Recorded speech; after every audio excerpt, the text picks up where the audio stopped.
want to chime into what's happening to your favorite KFAN shows? Love to. Well, you can. How? It's very easy. You can make your voice heard on the Bradshaw and Bryant KFAN text line. So let us know what you have to say by texting your message at 64686. That's 64686. Standard text message and data rates apply. Couple 13-14 past. I'm Common. He's Brett Blakemore in for 10 to be, and looky who's here. Hello, young man. The legendary one, Mark Rosen, is back with us here in studio. Good to see you again. Yes, sir. Since we left our hero, which was you, that was last Thursday. Since then, much has happened, including you got your guy. You wanted Kyler Murray, and you've got him. He signed with the Vikings a 1-year deal to get him on the cheap. Was that after I that was on Friday, I believe. The Cards, they have to pay the freight. It's something, over $36 million. I mean, that's how disenchanted they were with him. They said, we keep you and pay you $36 million, or we let you walk and still pay you $36 million. They said they'd let him walk. Yeah, and that was with that? the Vikings. And what are your thoughts? Well, I mean, and it makes sense. I mean, I don't know what Arizona's thinking, getting, the original thought. They're obviously going through a rebuilding phase and kind of, retooling their whole lineup and probably in search of more draft picks and young players than worrying about the salary cap and everything else involved with it. I mean, Murray had a long run with them, and Kyler had his opportunities. Obviously, he's dealing with some injuries the last few years. So we don't really know 100% what we're getting with him. With the potential of seeing him at his best is exciting to think about. There's been, everybody's been weighing in on how is he going to fit with KOC's offense since Murray's much more of a shotgun type quarterback, not necessarily under center. How's that going to affect the running game? And you're dissecting it 100,000 different ways as if they haven't thought about all that stuff. And then, of course, there's the other question mark, and that's about a guy named J.J. McCarthy. And how does that affect his career and where he's at right now, where he's going, and potentially if Kyler Murray does have that kind of a year, the Vikings reinvest in him, because then that's going to be on their dime. I mean, they cannot afford to have another Sam Darnold situation. Let's put it that way. If Murray leads them to the playoffs and a victory, at the least. And you go, listen, he's 28 years old. What do we want to do? Do you want him to walk? Or are they going to have to, invest another $30-35 million in him and then have to deal with JJ? So there's a lot more questions than answers. But on the surface, yeah, I think I said it earlier too. I mean, when all those names are being bandied about, I thought, Murray's the one guy that kind of goes, it's kind of an exciting prospect to think about. Last that guy. few years haven't been good. Injury riddled. And I don't disagree with you. Heisman Rookie of the Year, and it's kind of been downhill since then. Yeah, up and down, and but he's so down that the Cards have given up on him. Well, absolutely, but teams gave up on Sam Darnold. They gave up on. Right. I don't mind the move at all, to be honest. No, and I think that given what the other choices were and the idea that the Vikings were not going to have, another, they weren't going to bring in the Nick Mullins of the world, and obviously there are other quarterbacks that were out there, but I think, and obviously he stated at his news conference, being a Vikings fan and all that. And more importantly, is what's he got left in the tank, and how does he fit in with this team and staying healthy? I mean, that's the other big thing. It's going to add a lot of pizzazz to training camp preseason, and it should light a fire under JJ. And not that he doesn't need one. There's debate whether is Murray. Do you think he's going to be the starting quarterback, or do you think there's a competition? Both. I think he's going to be the starting quarterback, but I think there's going to be a competition. When we were talking about this last week, when I think Tanner was doing the show, the one day you were out.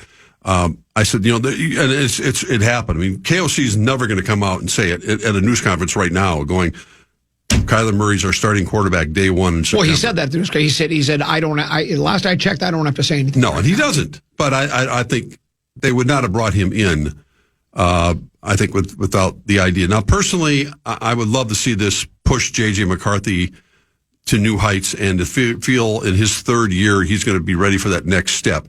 If he doesn't, and I don't know how they analyze all that. I mean, I don't think they can, because you only have Otis and mini camps where you don't learn too much, right? Because you're not playing against real other teams. Under fire. That practice stuff where they bring a team in or you travel somewhere, there's a little bit there, but again, it's a little bit. We saw that last year. But again, it is under controlled environment. And so then you have your 3 preseason games, and let's face it, even if you play McCarthy in all 3 preseason games, or Murray, I mean, you have to give Murray some time, I think, because it's a brand new system. How is he going to make it work? But you, generally speaking, do you think Jefferson plays in any of those 3 preseason games? No, well, then not for a play. So McCarthy's not throwing to him. So then, what do you really learn between now and the first game of the season? I don't know what you do learn. And therein lies the issue, because if indeed on September, whatever the date is, Kyler Murray is the starting quarterback for the Vikings, JJ is going to be holding a clipboard and wearing a baseball cap, and that's not the worst thing in the world if you want to look at Brett's guy, Jordan Love, and what he endured waiting for his turn, much the way Aaron Rodgers had to wait his turn. So it's a year-by-year thing, and with Kyler Murray, he very well might put himself, and he knows it, and his agent knows it, and more importantly, the Vikings know it. If Murray does have that kind of a year, he's free. He's on the open market. So the Vikings would have to step up if they want to keep him, or at that point you're going, you know what? I think we'll roll with JJ now. So I mean, there's all these things are speculative, and that's the fun part about the NFL. And it's ridiculous to try to kind of take that quantum leap and go, well, this is what I think we have with him. Other than the fact that I think the perception around the league is the Vikings improved themselves, even with the shakiness of Kyler Murray the last couple of years, that they've improved the position, certainly from where they were a year ago, and how that all transpired and how that went post Sammy Darnold. So, I think fans want to see it. It's going to be, it'll be exciting, a different brand of football than what we've seen. I mean, his elusiveness, his ability to get out of the pocket, how that's going to, potentially, I think O'Connell did talk about that getting Justin Jefferson a couple extra seconds to break off a route, and as Murray's running around back there, should only benefit both of them. You cannot have a situation where I did a podcast the other day with Robert Smith and Pete Bursich. A lot of fun. Those guys had great stories. And I think Bursich brought it up, but I forgot. Jefferson caught only 2 touchdown passes last year. That's just obviously totally unacceptable. I couldn't believe it was that many. From what I saw from the quarterback. I really don't remember. I don't remember them. I remember JJ doing the gritty in the end zone. I don't remember the other JJ doing the gritty in the end zone, the wide receiver. So, and the Vikings still finished with a winning record somehow, some way. Let's dispense with that. That didn't matter. The teams they beat were all out of the playoff picture. They were all 100%. They were terrible teams. Green Bay was this idea that they were 9. They still went 9-8. Yeah, they did go 9-8, but they were 4-8. Yeah. And they won against a bunch of other teams that didn't care either. Well, and I think they're drafting 18th overall. I know at the time it looked good, but that at the same time you could have moved up 4 or 5 other spots. That's what I said from the very beginning, but everybody laughed at me. You can't do that. You got to play. Well, no, you don't. No, you don't. Now, again, you can't tell the players not to try, but you can all of a sudden, but the coach can put in backups. He can make a more vanilla game plan. So, but he thought, I'm just telling you, the idea that the team can build off that, there's not going to be one player week 1 next week that's going to be on the line of scrimmage going, boy, those 4 wins we had last year really big, or 5, whatever it was. Less than 0. I think it does, but that's just me.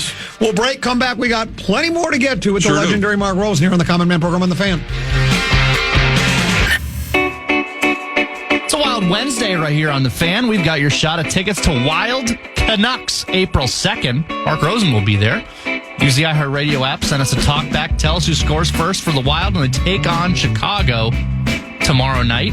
Full details, KFAN.com, keyword contest. 13-14 pastime common. He's Brett Blakemore, Mark Rosen here. Frost and Motzko both released back-to-back days. Your thoughts? Well, the Motzko thing happened just a short time ago, and it's interesting. I was driving around late yesterday afternoon and, of course, listening to Danny Barrero and Louis Natty. Why were you not here yesterday then?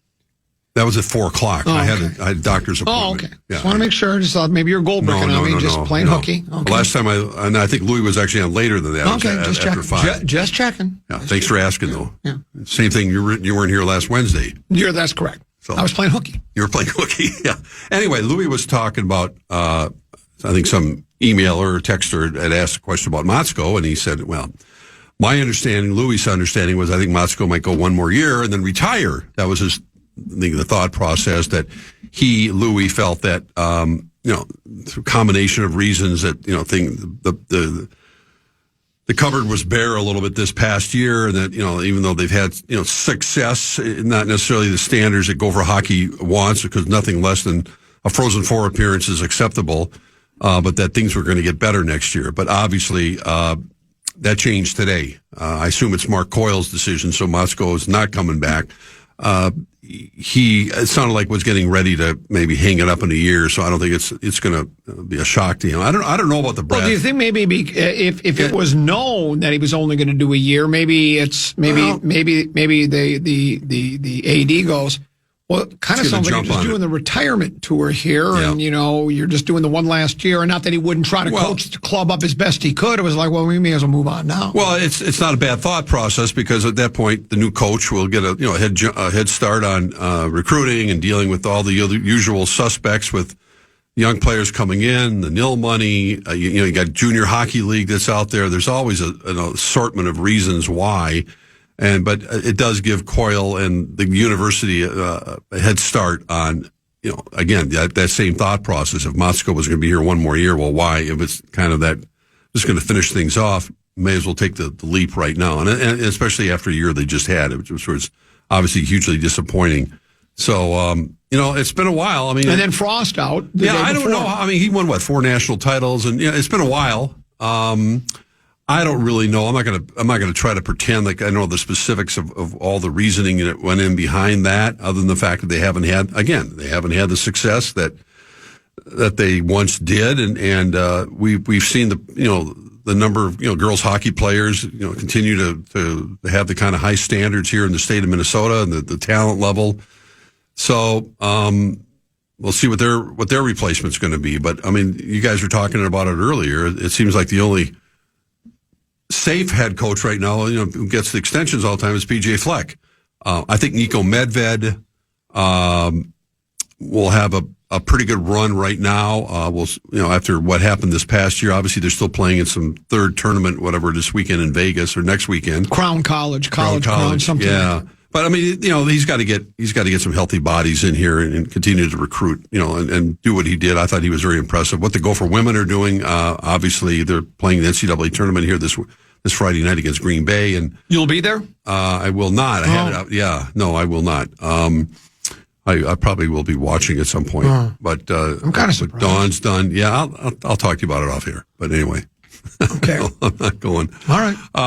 But yeah, so I just it's college sports. They have a shelf life with all these coaches, and we see it time and time again. A lot of times, coaches are the ones who leave and recruit players, and all of a sudden they get a better offer. We see that in football a lot, and off they go, despite the fact that they've made promises to certain recruits that I'm going to be here and coach you up for the next couple of years. But the whole landscape of the business has changed tremendously, and so I don't think there'll be any shortage of applicants for either job. Go for hockey. It doesn't matter what college job. There's always people that want to get a college head coaching 100%. job. It doesn't matter. Yeah, and I'm sure there'll be some great candidates for both jobs, in particular for Motzko's job, who obviously had a pretty good run up St. Cloud for a while as well. So, yeah, a little surprising, but only because we thought that again, after listening to Louis yesterday saying I think he's got one more year and then he's going to kind of call it on his own terms, kind of call it quits. Well, they got a head start on that, and I think they're having a news conference. Well, that's why, and I know Louis plugged in, but I don't know if I call it surprising, because Louis, I think, was probably saying Motzko wanted to do one more year, and then retire at 65. Yes. But that's not necessarily what what the administration's thinking. Obviously, they weren't. They were saying let's move on now. So. I'm not saying it's a top revenue producing sport, but it does. We know when the Gopher hockey is at its peak. I mean, they're filling Mariucci, and it does produce some pretty good income for them. And it just wasn't that same pizzazz and energy level at all for Gopher hockey this year. You're getting ripped.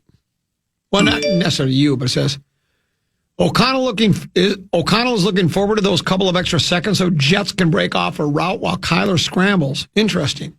So they're just going to abandon the offensive line and hope Kyler doesn't get injured. I guess that's one way to approach the season, but we'll see how long that lasts. Kyler out by week 5. Number 9 by week 8. Fortunately, Wentz will be about 70% by week 8, so they can do a repeat of last year. That sounds like the way this thing might play out. I think that might be spot on. I don't think we're talking on a regular basis that he's going to be calling these plays where Kyler scrambles around, like Fran Tarkenton until he finds JJ open. I think it's more of the idea that those plays will be there that potentially haven't been there in the past when you're buying time in the pocket. It's not their normal offense that they're going to run. 100% no. That's all to be determined. But I don't think that Kyler Murray is incapable of playing under center. I think that's been the thing I'm saying the rap on him because of his height and it's just he's much more comfortable in the shotgun and listen, these things will find a way of. I don't think you like this club. You like the look of them, don't you? I don't know yet. I don't have any idea. I think it's the draft is going to be obviously extremely important. 9 picks. Got that supplemental. It helps. I mean, they got spots to fill. At least they got their punter now. Now they don't have Kwesi to blame anymore now. So if the draft goes sideways and it ends up being like the ones. They can't all of a sudden turn around and go, well, it was Kwesi. Oh, wait, he's not here anymore. No. This is and I will say this again. I know that GM has the final say and he's the tiebreaker, but I guarantee you every head coach in the National Football League has plenty of say in how these drafts go. Well, I think of course, in KOC and Brian Flores, from a defensive standpoint, I think that's probably the way the Vikings are going to go at 18 is in all likelihood taking a safety. And interesting to hear the conversation again talking about I'd get a center. Robert Smith and Bursich talking about Harrison Smith keeping the door open. That he has not shut the door yet. They extended his window to make that decision, both from the Viking standpoint and Harrison Smith's standpoint. And I think they're leaving it up to him that if he feels he's still got some football left in him, not to necessarily mean if he comes back, he's going to obviously probably start, but. That seems to be, when I look at the mock drafts, the kid from Oregon, the safety from Oregon seems to be the more consensus. Why don't we go for a center? Well, did you know the games are won in the trenches? I'm aware of that. Yeah. Well, they did sign a restricted free agent yesterday from Buffalo, but Buffalo's got 3-4 days to match it. It's not an exorbitant amount of money that they have Buffalo to come guy, from what I understand, is kind of a dopey offensive lineman. Well, yeah, he can play a little of this, a little of that. It's not like you slide him in and he's like where he's going to be our Daresaw's place. No, but you still got to have safety in numbers. We know that. We've seen that, and you want to have more bodies in there. And I think they'll take an offensive lineman. I don't know if the center will be highest priority. But. There's enough spots that they have need at that. I'm just saying best player available, but I wouldn't be surprised. And you're right. It's KLC is going to have the final say in this thing with this scouting department and obviously Flores in particular. But it's all starting to fall into place. All the pieces are falling into place over at the New Winter Park. Well, it is. We got a quarterback now. We got the right guy. Picking on the draft, the head coach, he's taking that over. We can't. We don't need a GM, right? Rob Brzezinski's just going to be there. Yeah, because Rob is the acting GM, but I think he's taking care of more of that, he's paperwork kind of stuff, And I'm not suggesting that he doesn't have any say here, but this is KOC. He's not a personnel guy. This is KOC's. Sure is. We'll take our final break, come back, talk a little Wolves, Wild, and a few other items with Mark Rosen right here on the Fan. Wolves. Catch every tournament upset, every highlight with the Fan at Hop House. Join Guardsy, Meat Sauce, Parker Fox for Bracket Bash watch parties tomorrow, tipping off at 11 a.m., 2 p.m., 5 p.m. Catch college hoops on all the big screens, prizes all day long, including 65-inch TVs. All the details, KFAN.com, keyword calendar. Final segment of the Grum today on a Wet Blanket Wednesday. I'm Common. He's Brett Blakemore in for Tennessee back next week. Mark Rosen is back here now. And while you were away, we had some breaking news. You're going to have some company at the PAVIC, the Minnesota Broadcasters Hall of Fame. I was here for that. Greg Swedberg will be inducted into the Hall of Fame. Dave Ryan will also be in the Hall of Fame. Dan Seaman, formerly of iHeart, will be in the Hall of Fame. Frank and Amelia will be in the Hall of Fame. Yeah. And then so will Bell Jensen. So congratulations to all those people. Well deserved. I was here for... you were? I don't remember. I congratulated Bossberg. Oh, okay. He was very thrilled, and he was in his office that day. He's accomplished a lot in his career. Yeah, he has, and I sent Frank and Amelia a text. Yep, and they've accomplished a lot in their career, too. Yeah, they've done well. And reached heights. And I thought Dave Ryan was already in. Yeah. I didn't realize that. But, quite a group. Yeah. So hopefully great group. Maybe they'll ask me back to MC it again this year like I did last year. It was That'd fun. be nice. You'll tell me all about it, I'm sure, because I won't be there. You're not going to be there? No, I didn't. You didn't get in? No, and, if not now, when? I mean, I'm only going to work two years and 9 more months. No. What can I do in my last 2 years and 9 months that's going to go, you know what? Now we think he deserves to be in. But keep in mind, a lot of times, much like the actual Hall of Fames in different sports, there are individuals who get in. I'm not waiting for the veterans. No, not the veterans. You get in after your career is over. No, it's not the veterans. I mean, there's been a lot of... Well, your career wasn't over. No, it was Dave not. Ryan's career isn't over. No. Lee Volzik's isn't. No. Dan Barrero's isn't. No, I guess you're Frank right. and Amelia's isn't. No. Belle Jensen's isn't. Yeah, kind of. Well, it's not yet. She's Well, retiring. yeah, but by the time she goes in, actually gets inducted, right. she'll be retired. Right. I wish I could. I don't know what to tell you. You deserve it. I don't know if I don't necessarily be. I think you once said that you would not rest until Jim Marshall got in the Hall of Fame. That's true. Will you say the same thing about me and the? I'm getting to that point since I struck out with the late great Jim Marshall. My guess is you have more pull at Pavic than you do at Canton. I mean, you're probably right. I just think you probably do. No, and I'm not ripping you. I'm just saying. I understand that. Well, I could. That's write okay. a nice No, letter. sorry. I don't. That's okay. You're not asking I'm not for good it. enough. Obviously, well, I've not accomplished enough in my 40-year career. I think if you I just haven't. I get it. I understand. No, I think if your time may come, much the way that people wait for other halls of fames, and they go, well, they're not. There's a lot of competition out there. Look at the names you just mentioned. A lot of them are in management. They're not on-air people. I mean, you mentioned Swedberg and Seaman in particular. They both are terrific at their jobs. I owe everything to the two of them. Yeah. Do you think it's possible maybe part of what I did helped get them into the Hall of Fame or not? Maybe not. I don't know. I'm not taking any credit from them. I think I know it's a loaded question. It's a rhetorical question, but I think you're right. And I think they would admit that, much the way that Mick Anselmo, who I went in with in that class of my You know what I liked about Anselmo getting inducted? His 50-minute speech? acceptance speech was short, quick, to the point. he just got right to it. I mean, you barely had a chance to clear his throat, and he was done. They went in alphabetical order, and he was first. It was. They were playing the Academy. Too bad his Award name music. wasn't Zanselmo. It would have been a lot nicer. It would have cut down his time at the bar that night. That's for sure. Oh well, another year. Yep. So there we go. The Wolves, boy, they still are very hard to put. I was there last night. Oh, you were? Yeah, I was there, and then I got to tell you, I'll come back to the Wolves. Are they a better team than without Edwards? I think they might be. Not in the long run. Last night they were fun. I think what we're seeing and what we'll see tonight is they play again Dosunmu. They play Utah. Dosunmu and Bones Highland. They play a real up-tempo style where that's not his game. Listen, the Wolves, no way and no how would have been in the Western Conference Finals the last 2 years without Ant. No, that's for sure. And even this year. But I think right now, with Ant out for probably 2 weeks, he's got to deal with the knee, which is fine. But watching them wear down Phoenix last night, and Phoenix played the night before in Boston, had a pretty rugged game, and Booker had 40, and he ended up with 34 last night. A lot of fun to watch him. He's an elite player.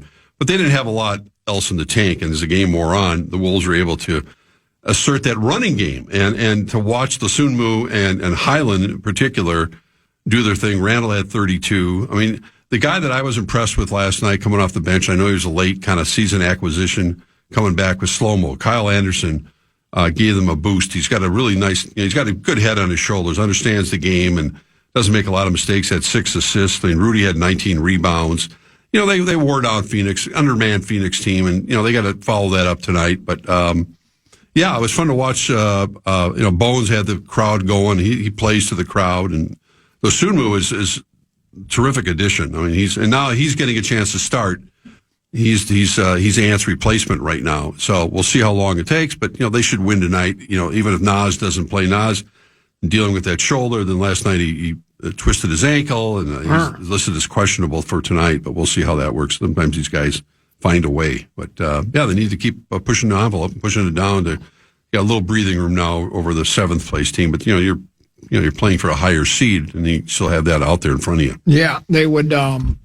Need to win a few more games. Correct. I got home. I was going to tell you. Let me just finish my thought. I got home from the game last night. Okay. I literally. Did you stay to the end? I did. Okay. I left with like 10 seconds to go, but by the time I got out to get my coat and everything, I was out of here. But I got home. I literally did not see live. I've seen highlights. Did not see live one pitch of the World Baseball Classic. I got home in time. Went, oh, wait a minute, that game was on at Target Center. I'm going to flip it on. Maybe it's not over. I didn't know. I put it on. I swear, the one pitch I saw was the final strikeout of the game with Venezuela. Who won? Venezuela won. They did. It was so exciting. I was so happy for them beating the United States. Why? I thought you were a big United States. You rooted for the United States in the Olympics. Right. Of course I did. But it was to see the passion that those players had for their country, for their teammates, for the fans that were there was exceptional. And Louis, seeing our guy, Arise, celebrate. Johan Santana, part of the staff. It was thrilling. And it wasn't like the U.S. had to hang their head in shame. I mean, I don't think, Aaron Judge, they had some big stars on that team. But to see the overall passion that Venezuela had and the pride they had was for baseball. That's a big sport there, and that's the only thing I saw, and it was really exciting. And I don't know overall what it means. I mean, but for them, when they got those gold medals around their neck, it was like watching the Olympics. I mean, they were. Did you root for Dwayne Bobbitt or Teofilo Stevenson? Well, Dwayne Bobbitt. Well, I'm just wondering because he was Cuban, right? So why didn't you? Well, because I knew Dwayne Bobbitt. All right, I did too, but Bolus, Minnesota. How about? No, it wasn't a question of rooting. I didn't really even know that. I mean, again, I hadn't seen one pitch of the series. I have seen highlights, and I knew the U.S. was competing, and they had that mix up with the manager, not sure if they needed to win the game or not. Were you rooting for Jean-Claude Keely or Spider Savage? Well, it sounds like you're rooting for, instead of rooting for the United States, like Ryder Cup. Are you a European fan or United States? Yeah, you love seeing the passion when they rubbed it in our faces on our home soil, right? Yeah, you love that Hazeltine. We rubbed it in their faces. You love that Venezuelan victory. That sounds a little. No, if you would have preferred if McKinnon hit the net to get Canada the gold medal, probably. This is where we're at now. Who are you? Well, no, he just basically said he was so glad Venezuela beat the United States.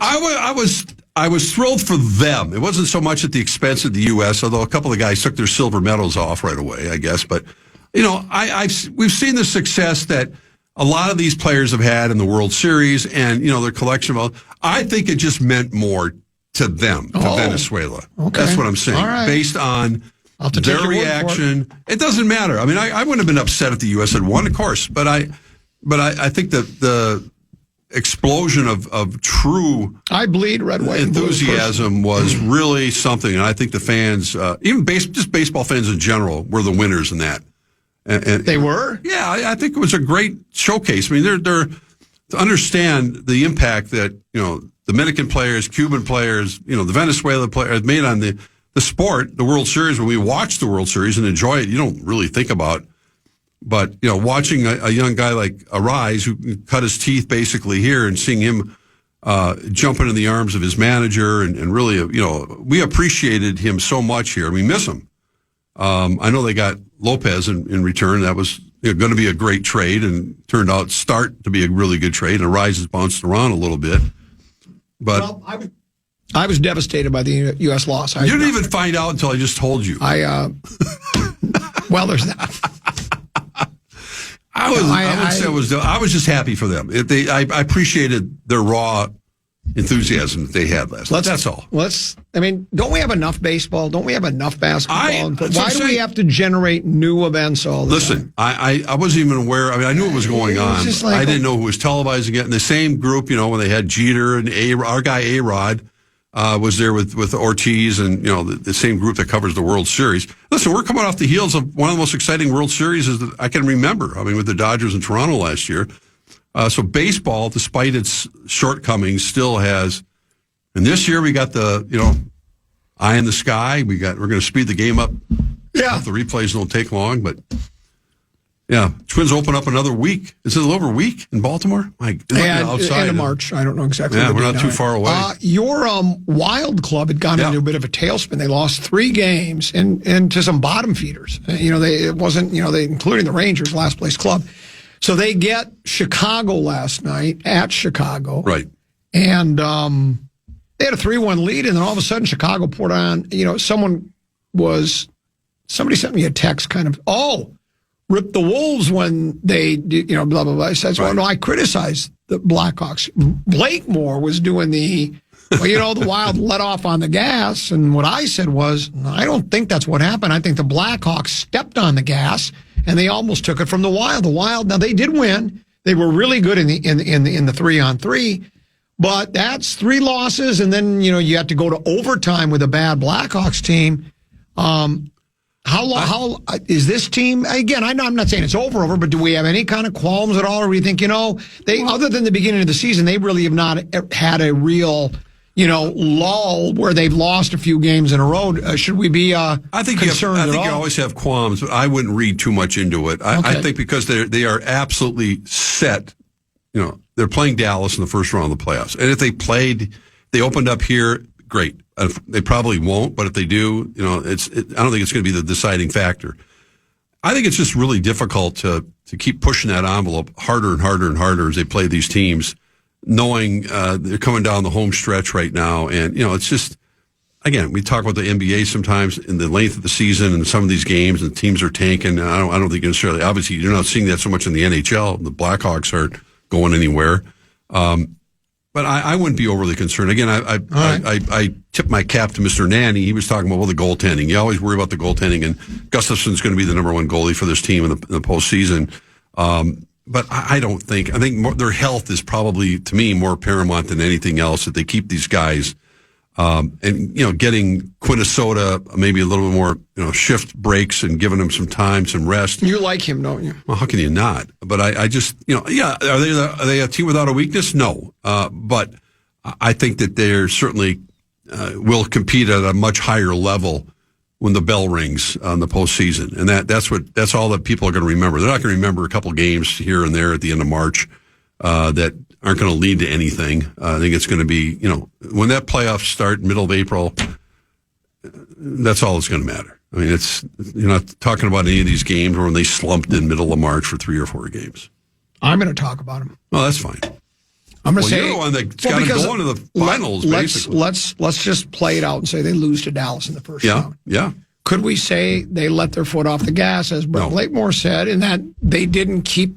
And it was hard to get it back going again. No, that's what I'm going to go with. I think that the playoffs are a whole different animal, and the energy it takes to win a series is extraordinary. And I don't think anything that happens in March is going to dictate how the Wild play in April, middle of April. I don't. We'll see. I think other teams are going through the same malaise. A lot of top teams are necessarily playing their best hockey right now because everybody kind of knows. I mean, Colorado's lost a few games and.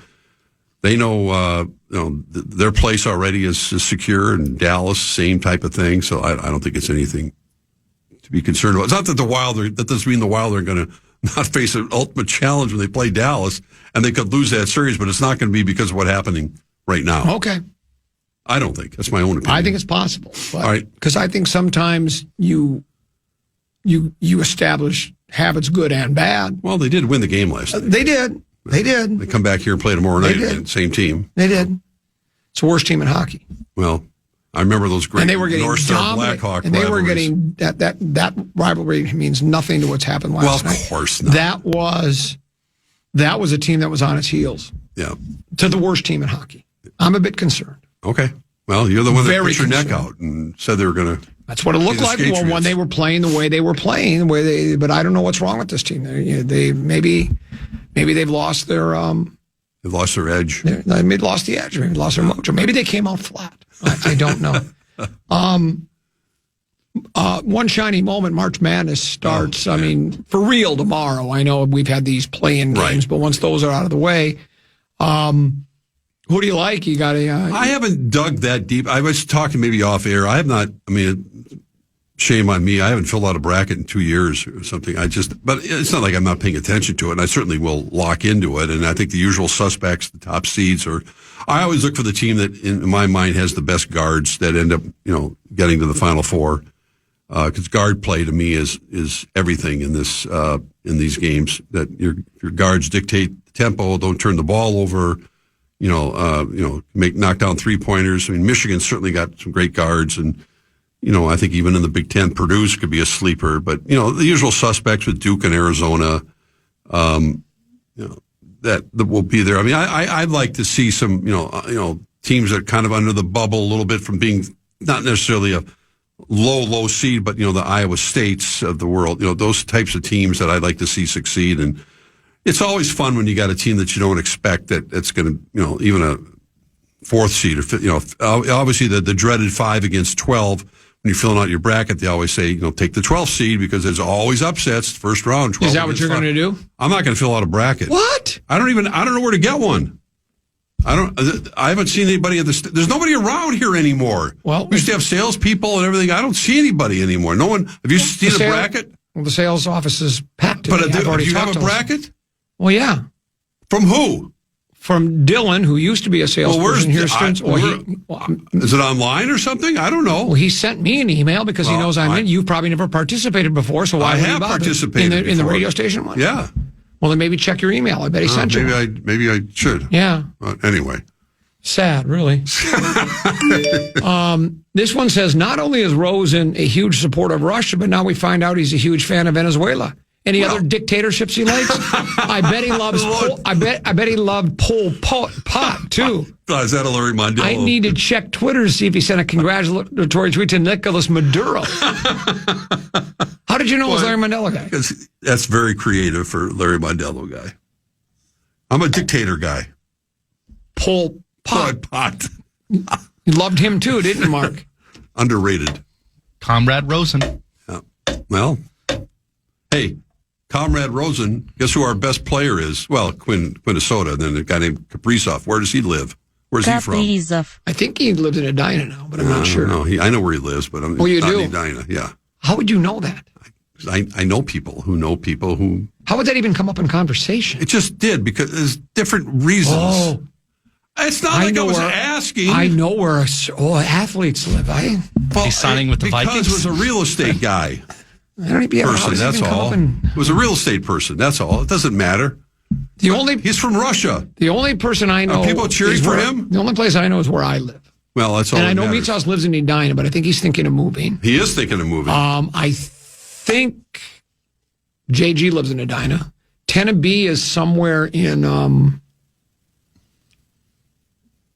Where's he? He's over west. His house? No, he's over. Tenna? Yeah, he's over east. Shoreview? Shoreview. He lives in Shoreview. He's in Shoreview. Oh, okay. Yeah.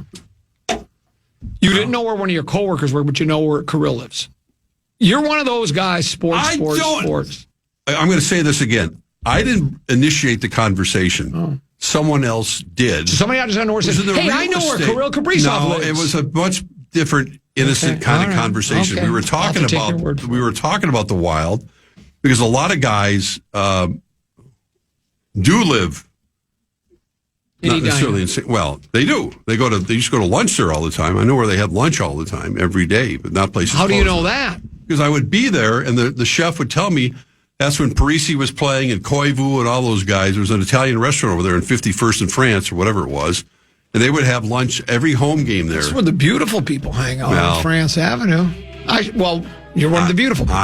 I don't hang out there. Yeah. First of all, it's going under total renovation. It is. I've not been on. They won't even let me near. No, I don't blame them. No, you're not allowed. You're a Woodbury guy. If you have anything less than a Maserati, they don't want you there. If they see an Impala pull up in the neighborhood, they're right away. They're suspicious. Ask Guardsy about that. Yeah. Sure. We'll see you tomorrow at 2:00. Correct? Yeah, we'll have NCAA basketball. Absolutely, we will.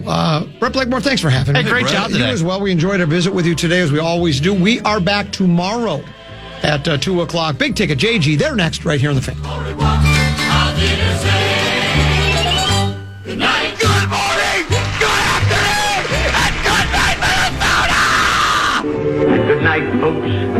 And good night, Mrs. Calabash, wherever you are. fraud. Yes.